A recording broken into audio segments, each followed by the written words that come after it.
tubig ng Panginoon, umawit ng kagalakan, at tugtugin ng gitara, at ang kaaya-ayang hira.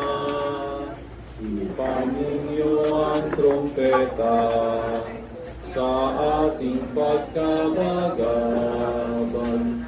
Sa Diyos tayo'y tumawag, sa ating mga kaaway, tayo ay Kanyang iniligtas.